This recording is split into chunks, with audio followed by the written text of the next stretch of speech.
All right, during the 1980s, Michael J. Fox grew up before our very eyes as the money-obsessed Alex P. Keaton on the hit TV series Family Ties. Michael then went on to star in a number of films that include Back to the Future and its sequels, Bright Lights Big City, rather. His new film, For Love of Money, opens this Friday. Our pleasure now. Here he is, Michael J. Fox.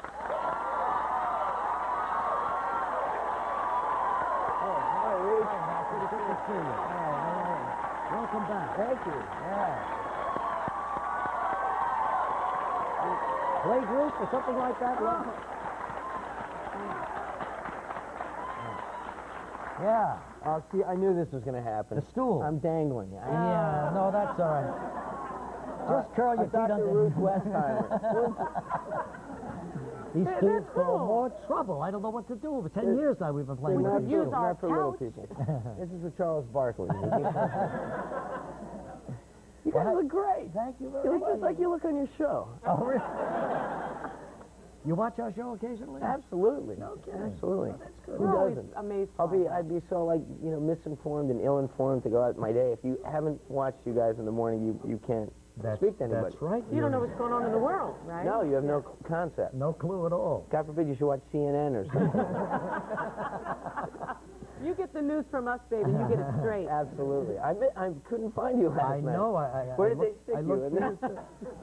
But it was a lovely party and a terrific movie. Yeah, we had a lot of fun. Absolutely. And you know, you played that New York concierge really, really well, you know. Well, he's a character. He's a manipulator. Yeah. He's kind of like a kind of a benign con man.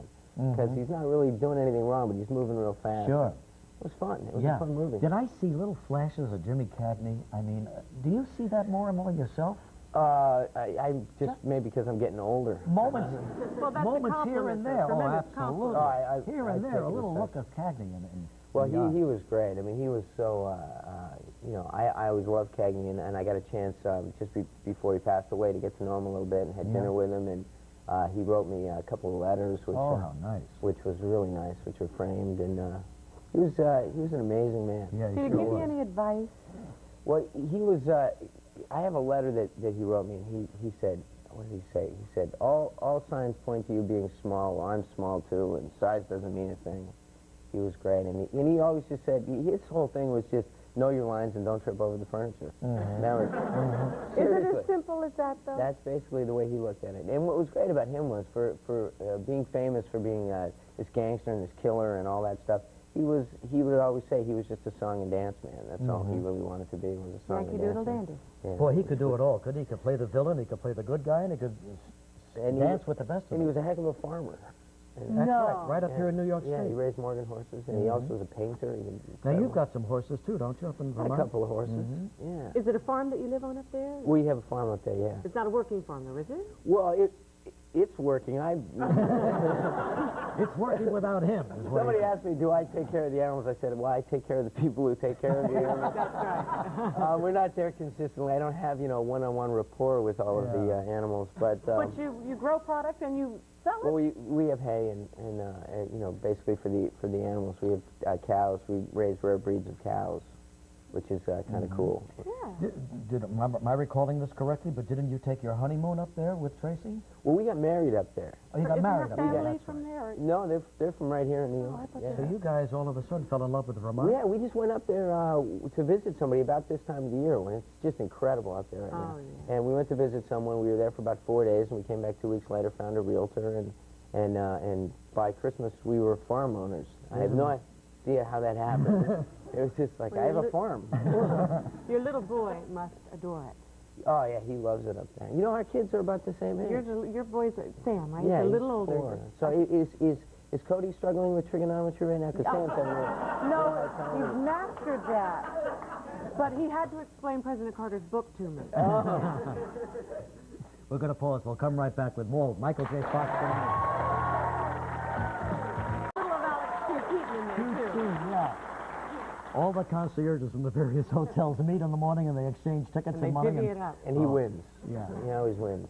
Did you, I didn't know what a concierge did until I was in my 30s or something. I was the same thing. I stayed in hotels for years before I knew there were really terrific people there to exploit, and I and I never did, you know. And now what I use them for the most now is to actually tape games for me. If I'm traveling from one city to the next and I'm missing your husband's show or a hockey game. But this guy did it all. I mean, if there were dogs to be walked, he was the one, and then he sublet the job off to a bellhop for less money. Yeah. The chain of command, you know, and a lot of the stuff, you know, when I read the script, I said, no, a lot of this stuff can't be true. So I talked to concierges in New York and L.A., and actually they told me some really bizarre stuff that goes on. I mean, one that's suitable for this time in the morning is this guy in Beverly Hills sent the concierge. He had dinner at the hotel.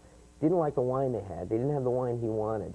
So he sent this concierge to New York, onto Connecticut, into his wine cellar, got the wine, flew him back, and he had the wine with dinner the next night. That's wacky, Frank. These concierges can do anything. But now this guy gets interrupted because he kind of falls in love a little bit, right? Well, what's happening is he wants to open his own hotel, and there's like this millionaire businessman who's willing to front him the money, he thinks. And all he wants me to do is kind of keep an eye on his mistress.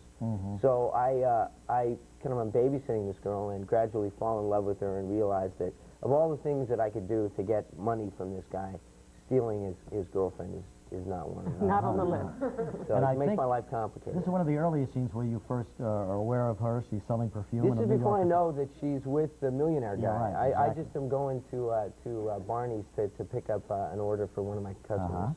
And she's one of those lovelies behind the perfume counter. Sweet. And here's the scene. Gabrielle Anwar, Michael J. Fox.